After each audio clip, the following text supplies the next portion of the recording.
Hi everyone, and welcome to our very last set of content for this semester. And today we're going to close out our semester together by talking about leadership.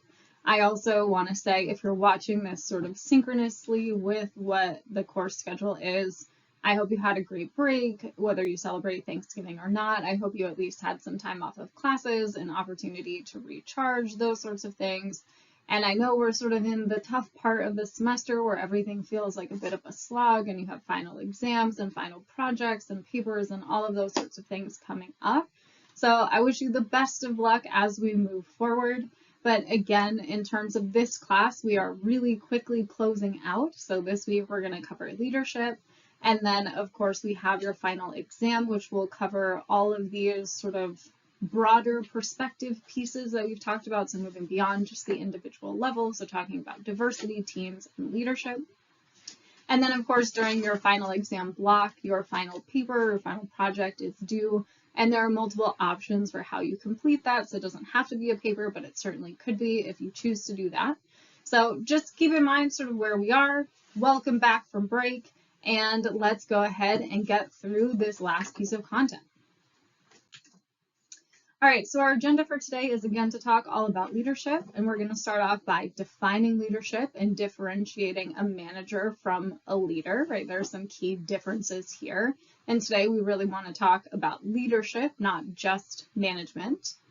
Then we're going to spend sort of the bulk of our time talking about different approaches to leadership, and really we're talking about different approaches to understanding who's a good leader and being able to predict who's going to be a good leader and put them into leadership positions. We're going to take a bit of an historic approach, or we're going to start with the oldest way that we conceptualize leadership and then move into some contemporary understandings of leadership styles and again what it takes to be a good leader.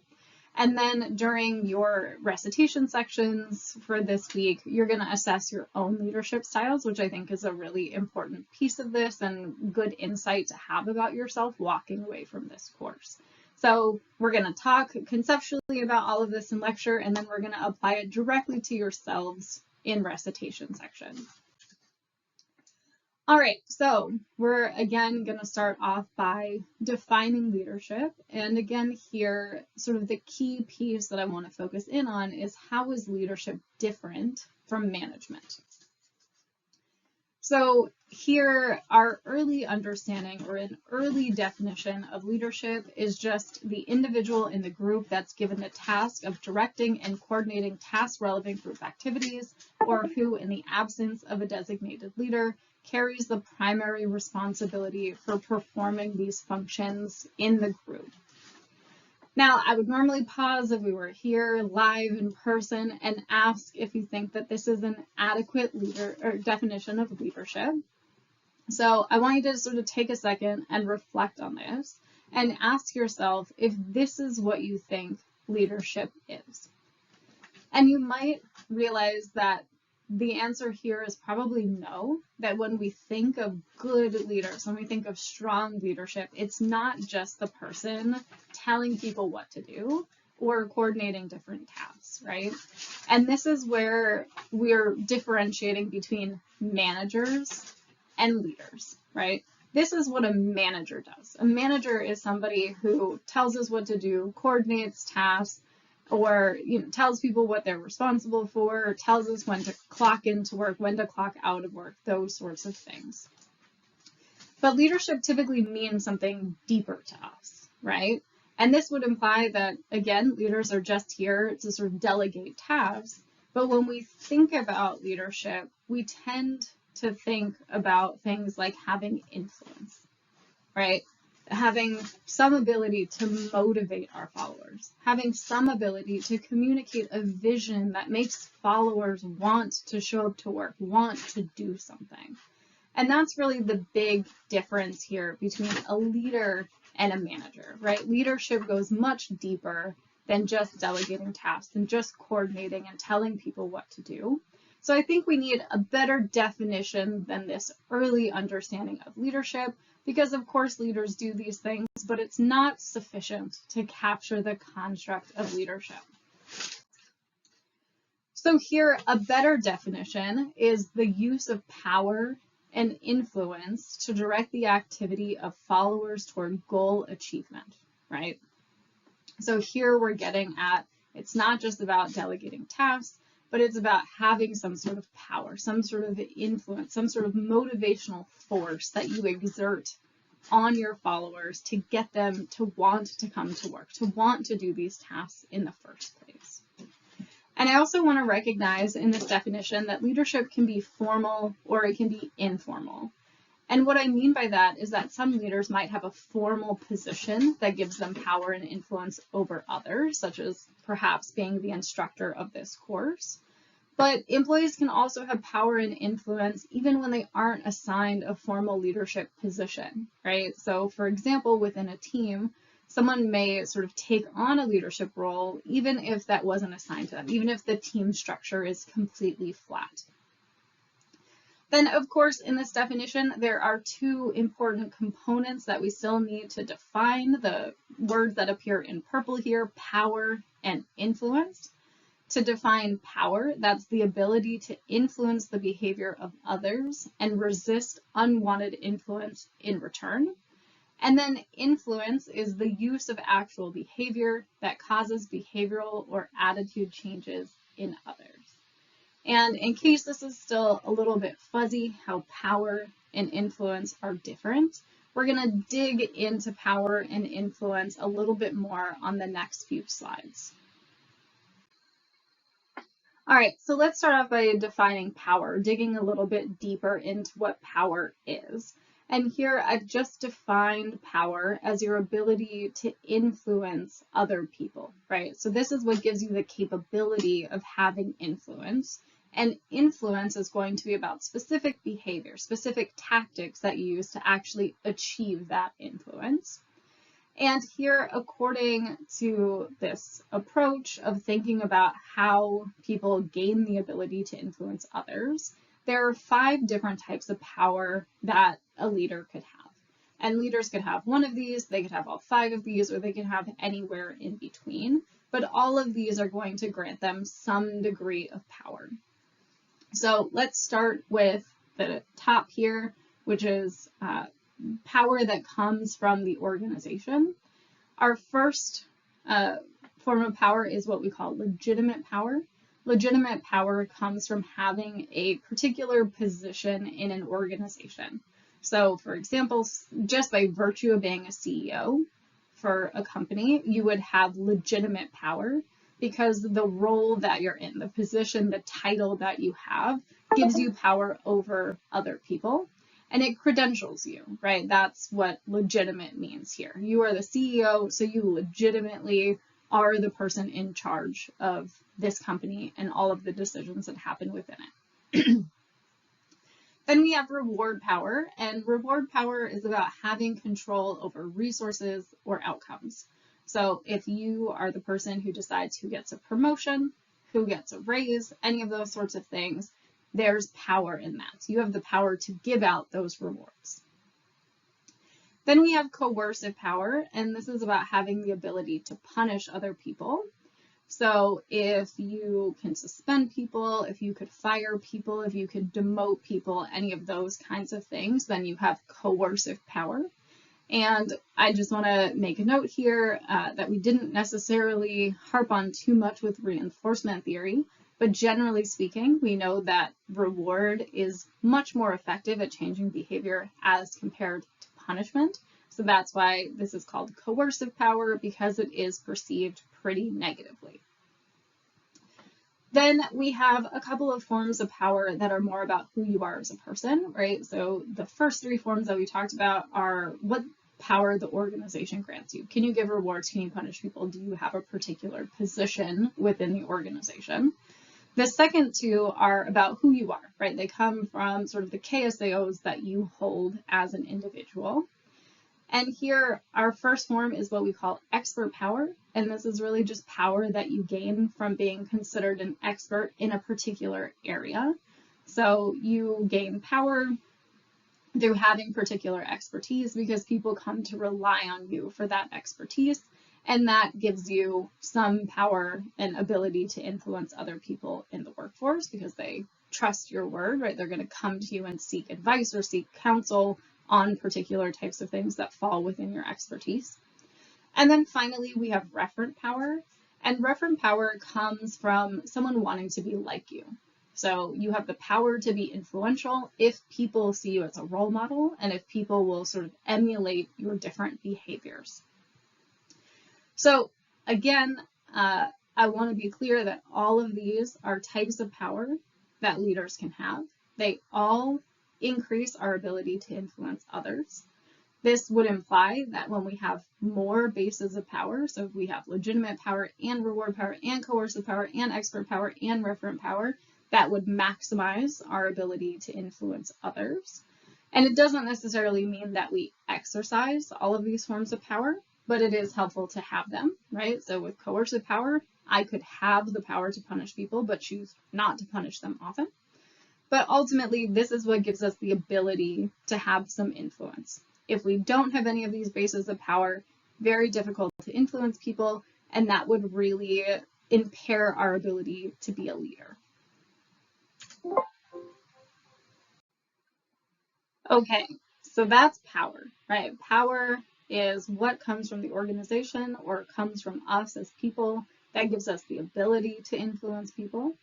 And then influence is, again, the specific behavior or the specific tactic that we actually use to influence some sort of outcome among our followers. So that could be getting them to engage in a task, getting them to engage in some other kind of behavior, changing their attitudes, getting them to be more motivated, whatever that outcome is. This is a specific behavioral tactic that we use. And here there are a bunch of different influence tactics or techniques that we can use. And I have them sort of arranged here from most effective to least effective. So I want to walk through and define each of these for you. So first we have rational persuasion. Rational persuasion is all about providing evidence that something is the right thing to do. So if you want someone to engage in a task, you might present them data, statistics, examples, past performance, right, to justify the need of that particular request, right? I'm asking you to do this task because it's important and the data show that it's important. Then we have consultation. Consultation is an influence tactic where we involve other people in decision making and planning. So if we need buy-in around a particular decision that we're going to make, consultation would say the best way to get that buy-in is by asking other people to participate in the decision making so they feel some sense of ownership over whatever decision comes out of that. Then we have what we call inspirational appeals. And this is where a leader tries to build enthusiasm by appealing to other people's emotions or values. So you're really trying to get them to do a task by getting them excited about the task and telling them, you know, something that's going to kind of pull on their heartstrings. Tell them why they should be excited. Tell them what they're going to get out of it. Tell them how it aligns with their values. Then we have collaboration, and collaboration is about offering support. So let's say we go to a follower, we say, hey, I have this really big project that I need you to take on.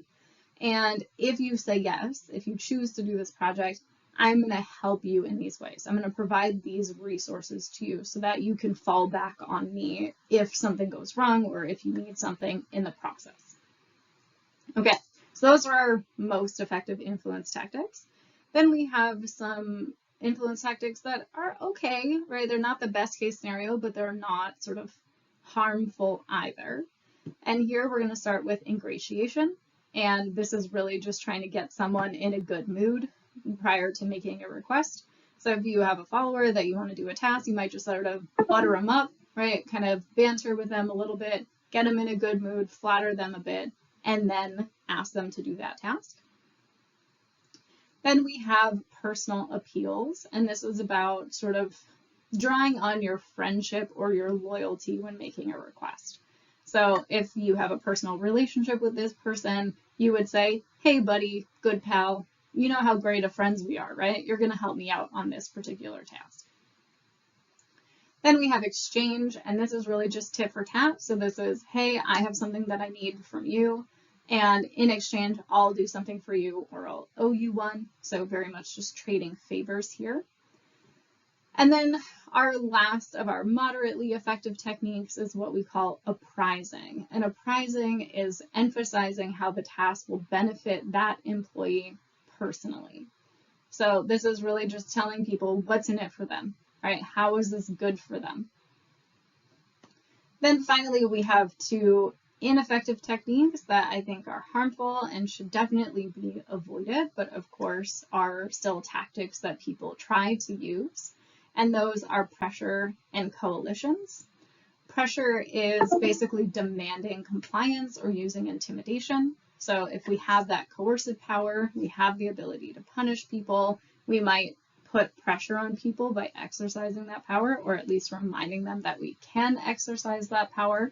That would be an example of sort of just demanding compliance or trying to intimidate someone into doing what we want. And then finally, we have coalitions, which is kind of just ganging up on people, right? So it's getting other people to support your efforts to persuade someone of something in particular. So if you want a follower to do a task or to change their attitude about something, you would get a bunch of other people on board, and then you would all kind of pressure that person into doing it. So as you can imagine, when people try to intimidate us or when they gang up on us, we are not particularly receptive to what people are saying. And we don't exactly want to do what it is they're asking us to do. So that's why these are ineffective. All right, then I want to dig into influence just a little bit more. Again, power is what gives us the ability to influence. We've just talked about specific influence tactics that people can use. And now I want to talk about how people might respond, because we can get a variety of responses to these different influence tactics. And of course, it depends on how effective those tactics are. So if we use those least effective tactics that we just talked about, trying to intimidate people into compliance or ganging up on people and forming this coalition, then what we can expect is resistance. And resistance happens when employees basically refuse our requests and they don't change their behavior or their attitudes at all, right? So we've asked them to do something, we've used a particular tactic that's ineffective, so they just reject the request outright. Then if we use those moderately effective influence tactics, or maybe if we use the least effective, but we use them in the right way where we really do have punishment or coercive power or something like that, then what we might see is compliance. And here, compliance is basically when an employee is going to do what you ask of them, but they'll do so in a way that's kind of indifferent. So they're not motivated to do it, they're not enthusiastic, but they're not going to fight us on it either. So they just kind of say yes, they just acquiesce or comply. And then finally, we have the best possible outcome with internalization. And this is when people actually take ownership over the request and they're motivated and they're enthusiastic to do the task. So this is where we get actual behavioral and attitude change. And of course, we can go back to our previous chart to look at the different ways that we might get to internalization. And that includes things like involving other people in decision making rather than exerting unilateral power, inspiring them to do the task, or clearly laying out using data, right, hard facts, why the task or request is important. So we hope that effective leaders will hit internalization, right?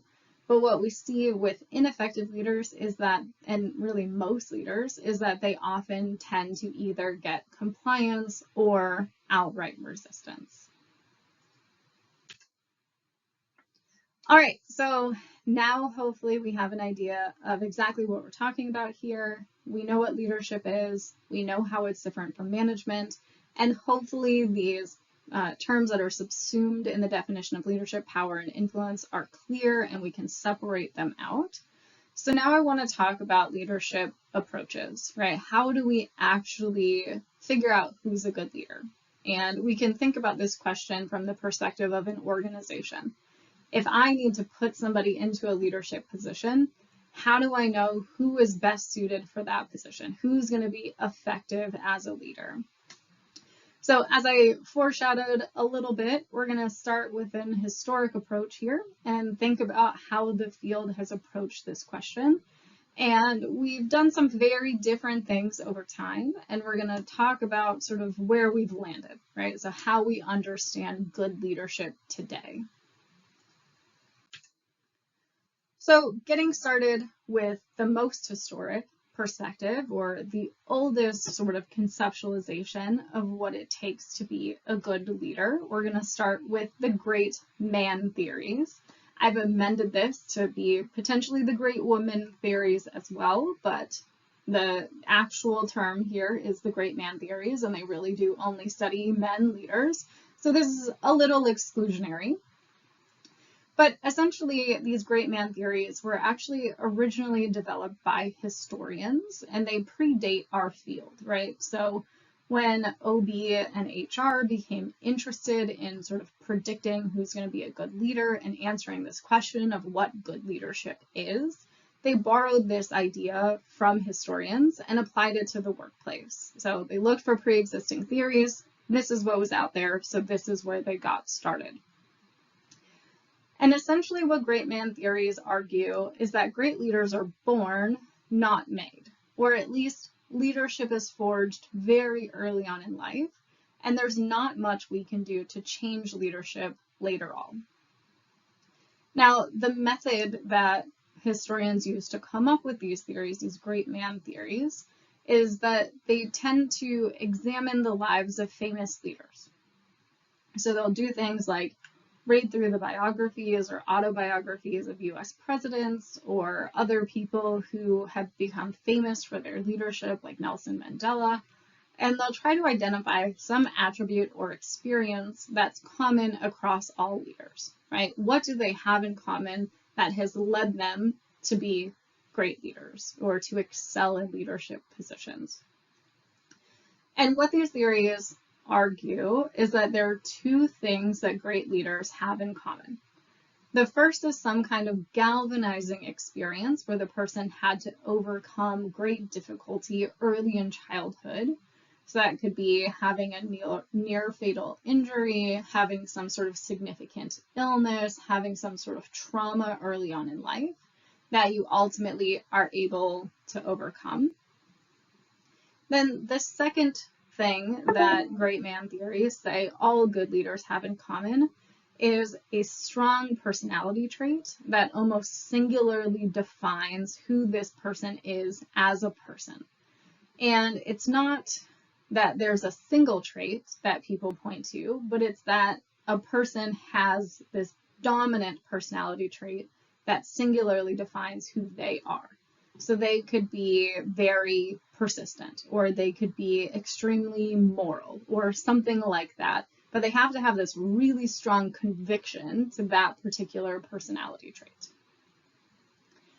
Now, as you're probably thinking through this, you're probably recognizing that these theories aren't fantastic. They're not particularly helpful.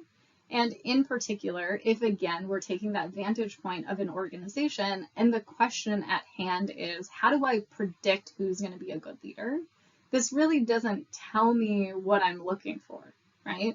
Having a singular, really strong personality trait doesn't tell me what to measure because it doesn't tell me what personality trait I'm looking for. And this sort of early experience doesn't really pan out in the way that we think it's going to, because having early experiences of trauma might help with leadership. But we also know that childhood trauma is associated with lots of negative outcomes too, like greater risk of substance use and all sorts of dysfunctional behaviors later on in life. So maybe having childhood trauma is good. Maybe it's actually not very good for us, or I think if any of us have experienced trauma, we probably know that it is not a good thing for us. Doesn't mean we can't be good leaders, but it isn't a healthy experience. So these theories really don't do a lot to tell us how to predict who's going to be a good leader. And again, that's what our goal is here in OB and HR. So the field has moved on from these particular theories.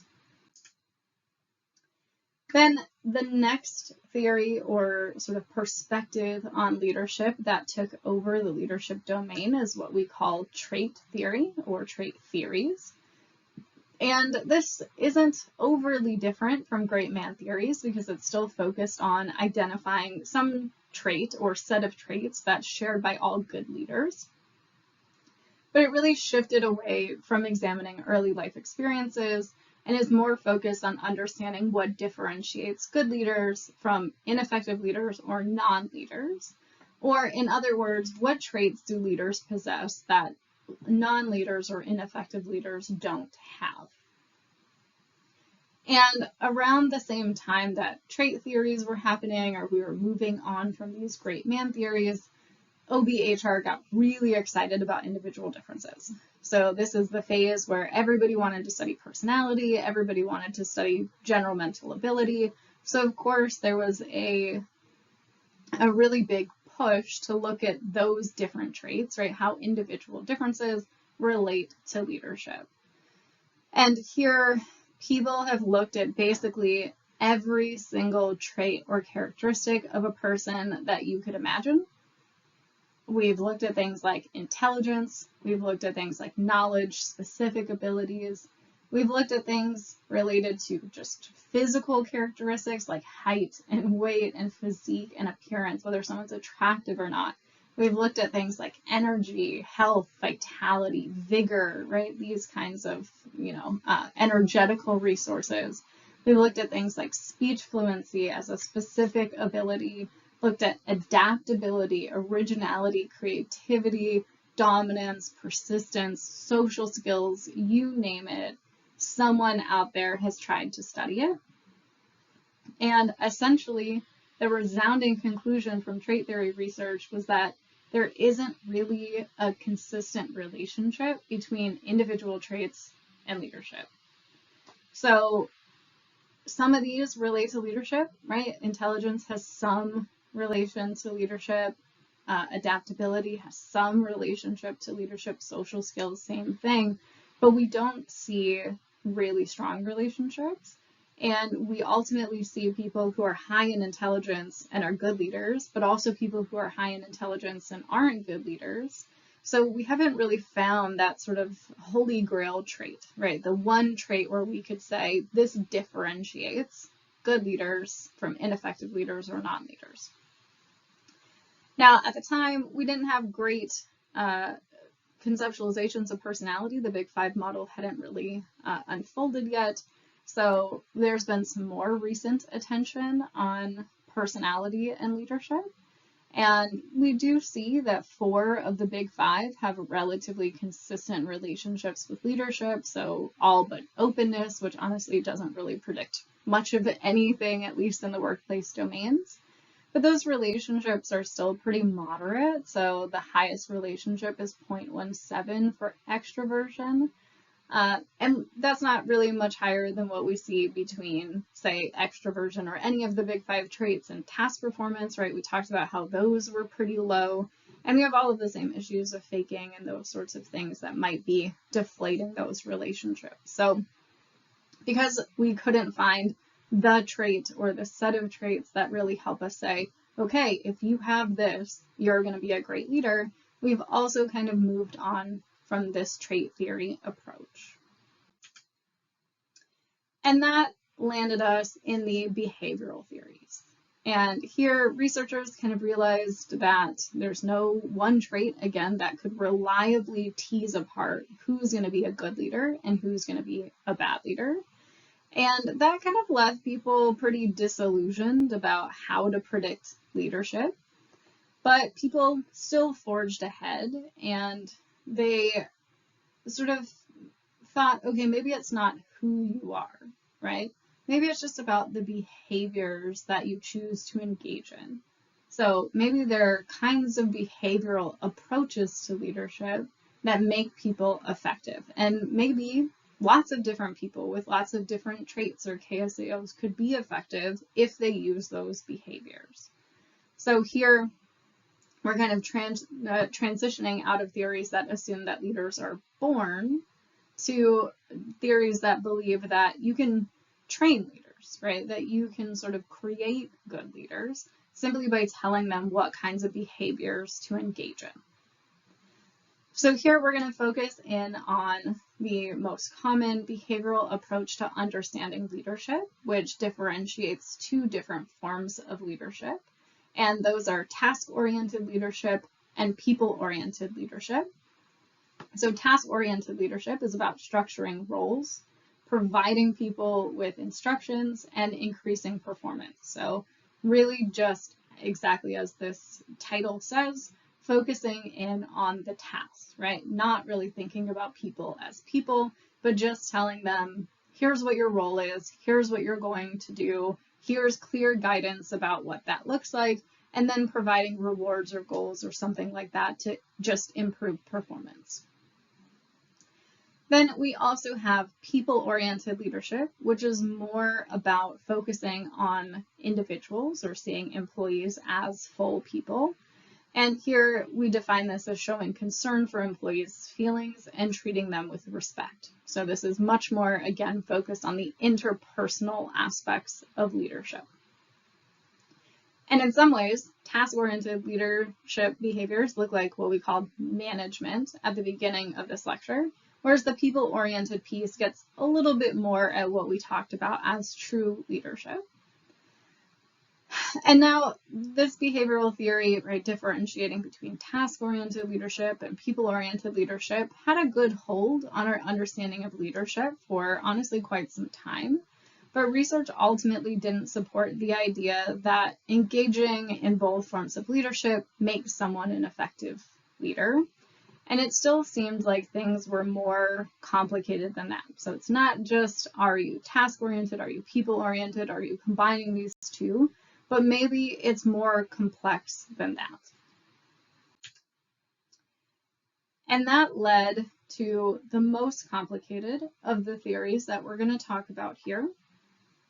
Now, the big critique of these behavioral approaches was that they didn't take into account the context or the work environment. So the next hypothesis was that maybe it's not just about the behaviors that you engage in, but about the combination of behaviors and the environment that you're in, the context. So if I wanted to reword this, this theory or set of theories argues that maybe certain behaviors aren't universally good, and maybe leaders have to match their behaviors or their leadership approach to the specific context in which they're working.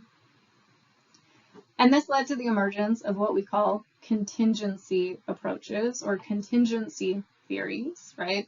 Saying that leadership styles, the effectiveness of leadership styles is contingent on the environment in which one is working.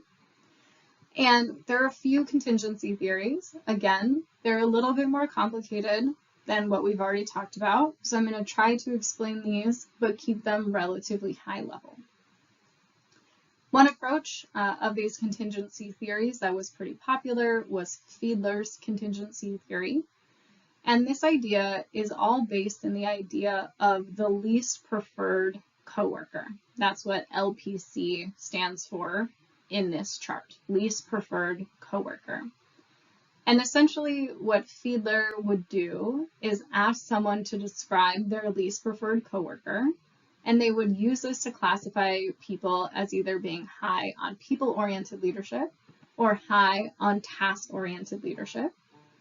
And the idea is that people who could still describe their least preferred coworker positively, right? So despite that person not being your favorite person that you work with and sort of being minimally qualified for this job, so not very good at the task stuff, if you could still see them as relatively positive, still describe them in positive ways, then that would indicate that you are high on people-oriented leadership because you could separate the person from their ability to do their work, right? So again, kind of a weird idea, but this is very central to the theory, is let's think about your least preferred coworker. So then Fiedler said that leadership approaches will be more or less successful under different conditions. And specifically, he thought that people who are low LPC leaders or low on people-oriented leadership would thrive when the conditions were either favorable or unfavorable, right? And these are times where focusing on the task is really important. Under favorable conditions, things are going well, so you have the freedom to focus on the task. And under unfavorable conditions, you have bad relationships, so you don't want to focus on the interpersonal piece, and you want to keep it just based on the task. Then he would say that if you were a high LPC leader, or if you were high on this people-oriented leadership, that is best when you have sort of medium conditions. So their conditions are not particularly favorable, they're not unfavorable, but they're somewhere in the middle. So if we have, some task-related issues and we have some lower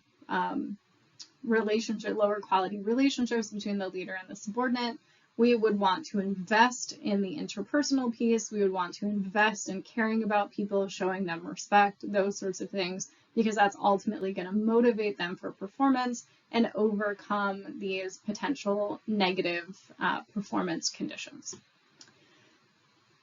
Again, I know this is complicated, so you really just have to know that this theory says that it's about the form of leadership you're engaging in, matched with the conditions of the environment, and that if you are low in people-oriented leadership, that's effective in favorable and unfavorable conditions, but being high in people-oriented leadership is best in this medium type of condition.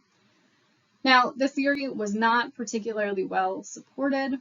It got some support, but it still seemed like we weren't fully capturing the contextual piece here. So we moved on to some other contingency approaches, and we're going to talk about just a couple more. Okay, so that brings us to our second contingency theory, which is called situational leadership. And this theory argues that leaders have to use different leadership styles depending on their followers' developmental level. So here, the contextual factor that we're taking into account is not how favorable the context is, but we're talking about our followers' developmental level. And this idea of developmental level is pretty key to understanding situational leadership theory. And here, this theory would say that we have to understand what the followers, or what we call follower readiness, right? What the level of follower readiness is. And readiness has to do essentially with the competence of our followers, so whether they have the KSAOs needed to do the job, and their commitment. So how committed are they to the organization, to the tasks, to the goals that we have? Then, depending on that level of competence and commitment, or again, what we call follower readiness, we need to select a particular leadership style. So when we have followers who are low in competence and high in commitment, we should be directive, meaning that we should provide high structure and make very direct requests of our followers. So again, give them no ambiguity, high structure. Then if we have low competence and low commitment, we need to engage in what we call coaching. And coaching behavior is where we really need to coach our followers through the task, because they still need to develop the skills needed to do the job, and they don't have that strong attachment or that strong commitment yet. Then if we improve a little bit and have high competence, but variable commitment, so some people are committed, some people aren't, then that's when we want to get into supportive forms of leadership, and this looks a lot like the people-oriented leadership that we've been talking about. So here we're not just going to make direct requests of our followers, but we're going to signal that we care for their well-being and that we want to develop them as people. And then we have sort of the best case scenario, right? If we have very high follower readiness, where we have high competence and high commitment. And here we can trust our followers and we can provide very little structure and support. So this is where we can essentially just delegate and again, trust that our followers are going to perform.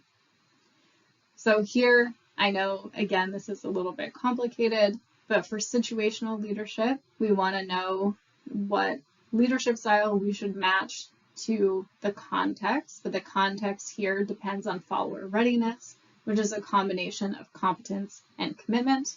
And under these very specific combinations of follower competence and commitment, we want to use a different leadership style, ranging from just directing people on exactly what to do, all the way to just delegating and sort of giving them a lot more free rein and having very minimal impact as a leader.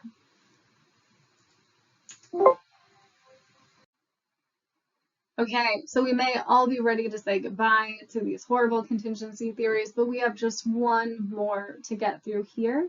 And this contingency theory is what we call path goal leadership.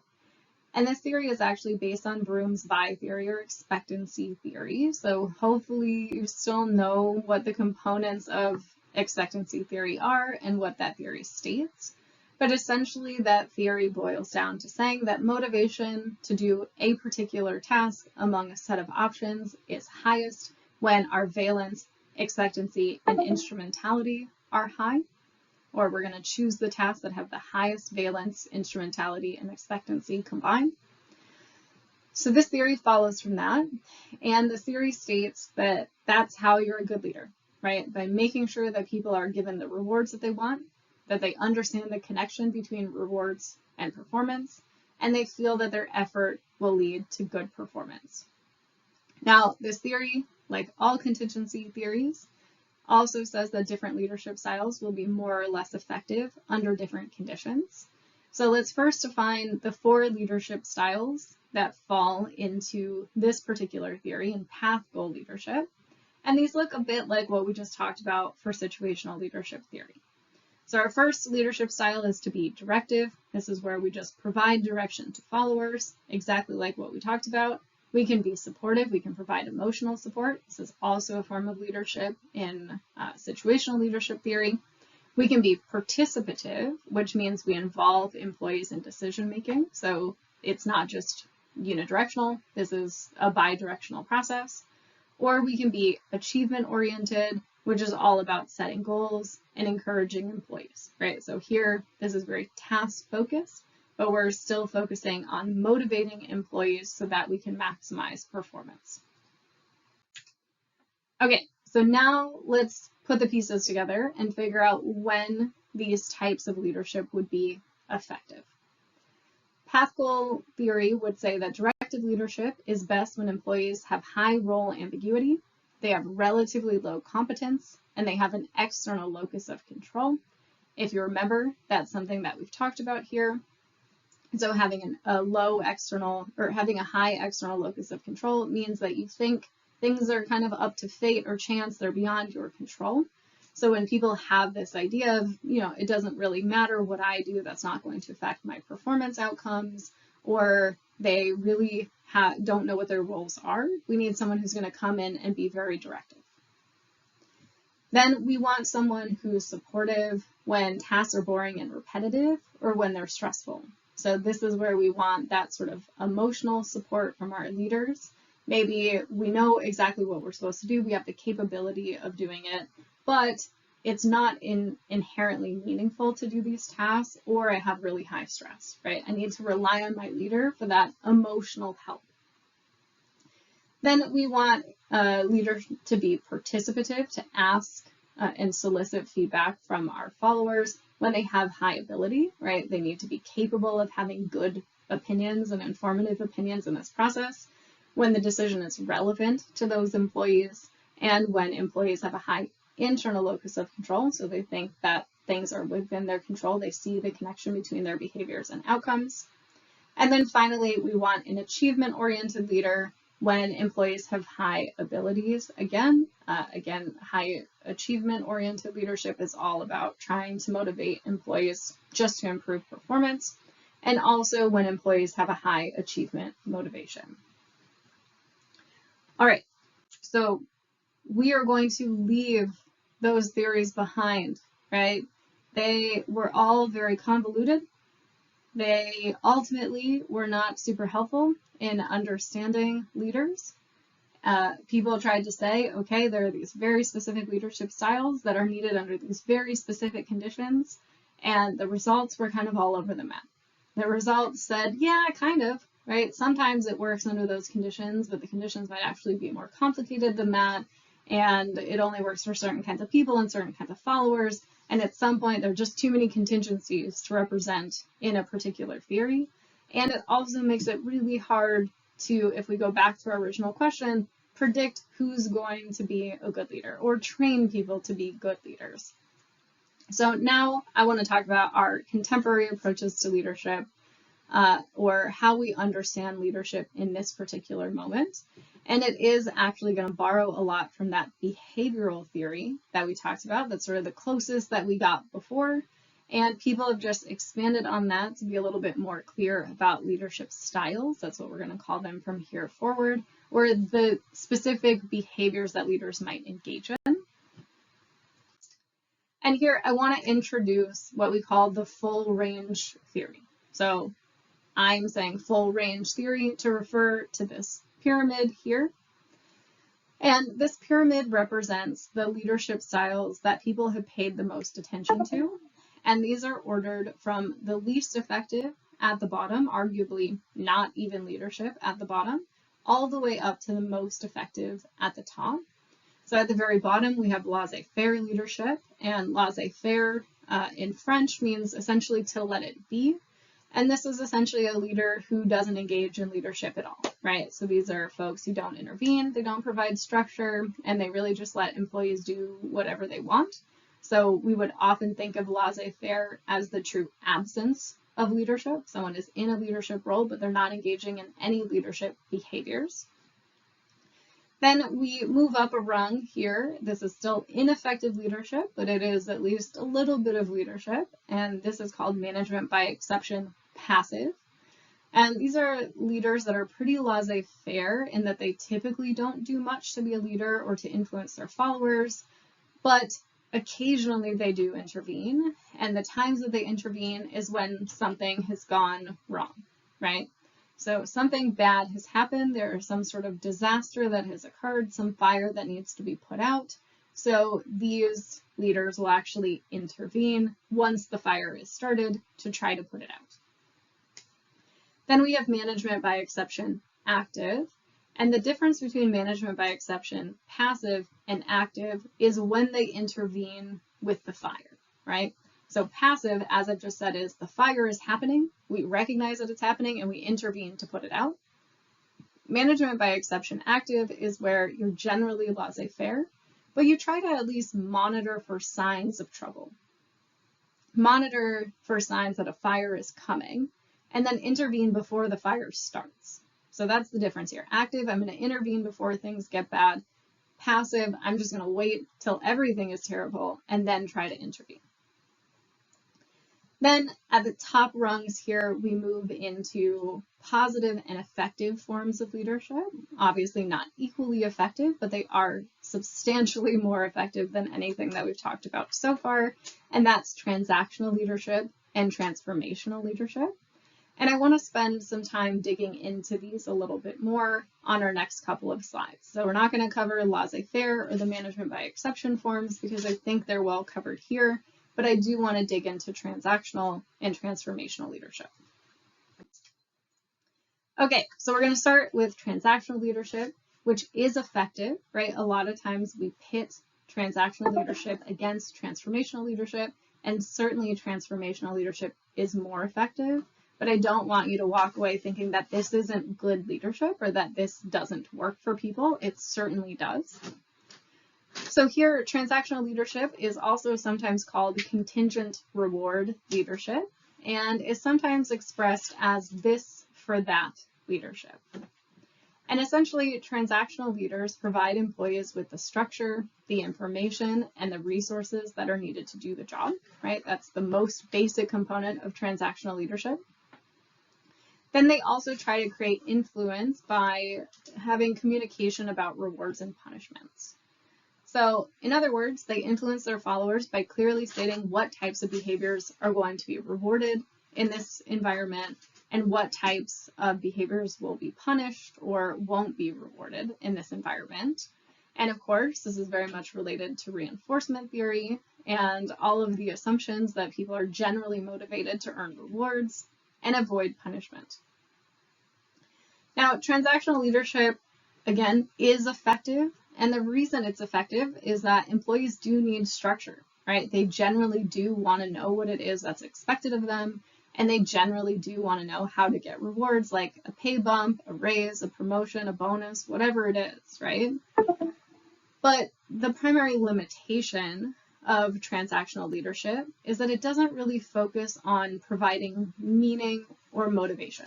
Now, maybe rewards in and of themselves are the motivation for doing work, but we already talked about how this is tricky and the relationship between external rewards and intrinsic motivation. So sometimes we want to go a step further, right? And then, of course, the biggest issue with transactional leaders is they don't attempt to communicate the meaning in what they're doing, right? They don't really try to communicate a vision that inspires employees to show them how what they're doing is helpful for them, for the company, for the world, for someone on the planet, right? And that's where our final form of leadership in the pyramid comes in. And that form of leadership is what we call transformational leadership. Transformational leaders are leaders who go above and beyond to communicate meaning to their followers. So they're filling this hole that we had with transactional leadership. And specifically, they're going to communicate a shared vision for the future and of what success looks like. And then transformational leaders take great efforts to ensure that their followers are motivated to achieve that vision and feel some kind of ownership over that vision, or they're at least inspired by the vision and understand how the vision would be positive for them. Now, there are 4 components of transactional leadership, and sometimes they're called the 4 I's because they all start with I, and I know that makes them a little bit tricky to tease apart. So let's talk through each one of these quickly. Our first I, or component of transformational leadership, is what we call idealized influence. And this is a lot like having referent power, right? So this is simply being a role model, having a set of values, and then actually showing up and role modeling those values. And, not just asking your followers to do something, but being willing to do it yourself. Then we have intellectual stimulation. And this is where a leader who is transformational will challenge norms for their followers, challenge them to be really open to thinking outside of the box and challenging the status quo, and also encouraging creativity on the part of followers. Then we have inspirational motivation, and this is that piece about sharing a vision that inspires others. So you want to say, here's what my vision is for the future of our work group, of the organization, right, depending on what level of leadership you're at. And here's why that vision is important. Here's what you get out of this. Here's what I get out of it. And making sure that it's not just self-interested. And then individualized consideration is our last piece here. And this is about caring about people and demonstrating consideration for who they are as people, right? So not just thinking about them as people that we can extract resources from, people who are just here to perform tasks, but caring about them beyond that. All right, so that summarizes our full range leadership theory. Transformational leadership is at the very top. It is the absolute most effective.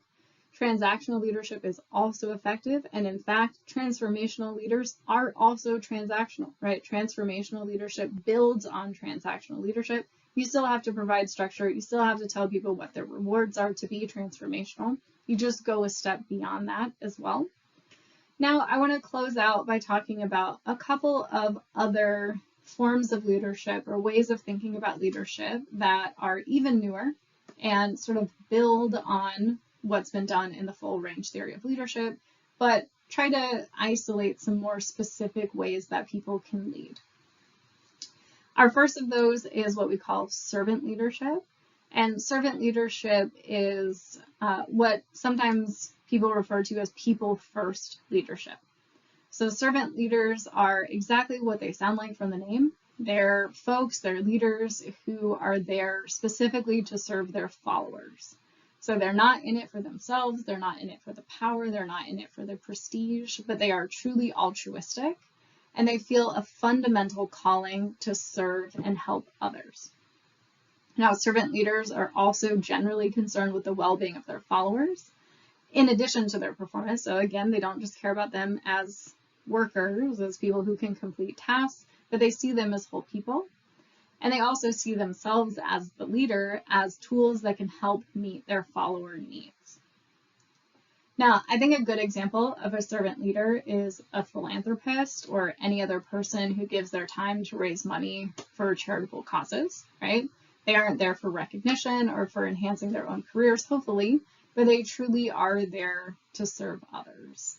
And they also tend to do things like emphasize empathy, caring for other people, wisdom, leading from wisdom, and again, using their influence to positively impact the health and well-being of their followers. Then we also have what we call authentic leadership. And this is a very newly recognized form of leadership that's kind of just taken off in the last, say, decade or so. And authentic leadership has a few different components, but I wanted to focus in on sort of the most comprehensive definition here. So authentic leaders first are leaders who know who they are, right? So someone described this as leading with your whole self. These are people that express their true values, they're self-confident, and they're not afraid to show you their whole selves, which also includes their shortcomings, right? These are people who don't shy away from mistakes or aren't afraid to recognize that they may not be the expert in that particular area, that they need help, that they've made a mistake, anything like that. They're also highly transparent, and they build genuine relationships, genuine connections with other people. Then through being authentic to themselves, they also encourage their followers to be authentic. And that means that they demonstrate that diverse perspectives, opinions, and backgrounds are all accepted and welcomed in the workplace. They allow people to openly express their thoughts. They allow people to dissent, right? So we talked about groupthink and all of these group processes that can be really negative, but an authentic leader would allow someone to dissent from the group without sort of fear of punishment. And then authentic leaders also have high moral and ethical standards, and they try to ensure that all of their actions are consistent with their morals and their values. So they have sort of a code of ethics, and they stick to it in everything that they do, and they don't allow people to influence them into doing things that aren't consistent with that code of ethics. And then I just really want to conclude here by saying that authentic leadership is, again, this new construct. It's sort of a complicated construct, right? There are more pieces to this than some of the other forms of leadership. But what the research on authentic leadership that's come out in the last decade or so shows is that authentic leadership is an effective form of leadership.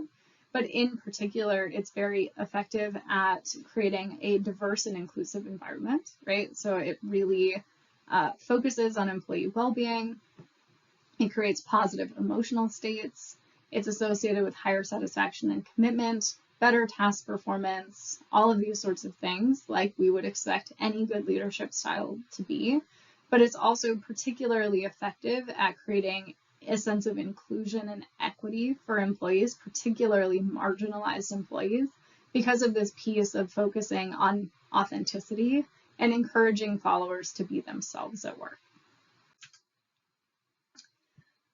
Okay, so now I want to talk about LMX, or Leader Member Exchange, which isn't a leadership style, but it's something that we kind of layer on to leadership styles, right? We've talked about all of these different styles that people can have.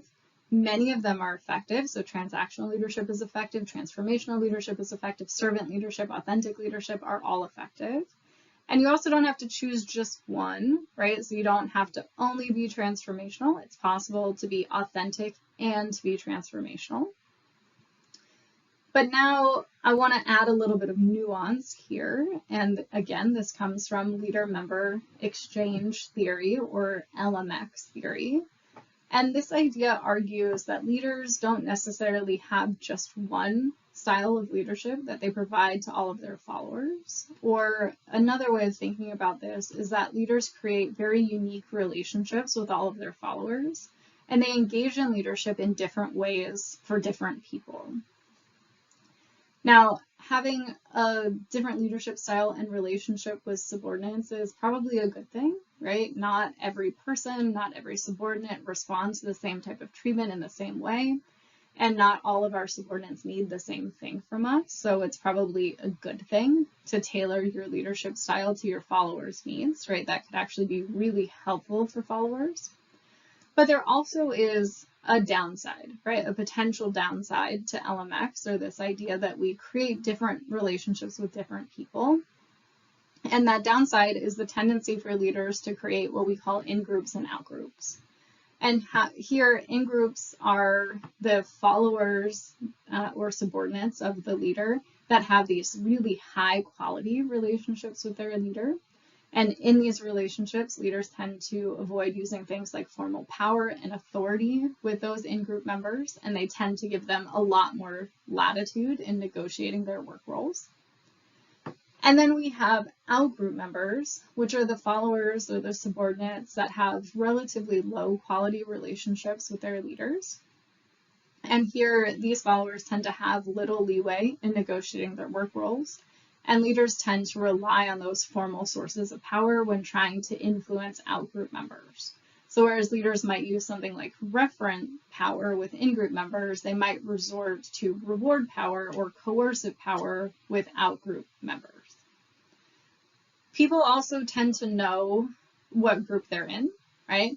And this can create resentment. So if you see that your leader has a really high quality relationship with someone else and you perceive your relationship to be comparatively low in quality, that can create a lot of resentment, both for the followers that have high quality relationships and for your leader. And that leads to very different outcomes for in-group and out-group members as well. And here I want to sort of take stock of what those outcomes are.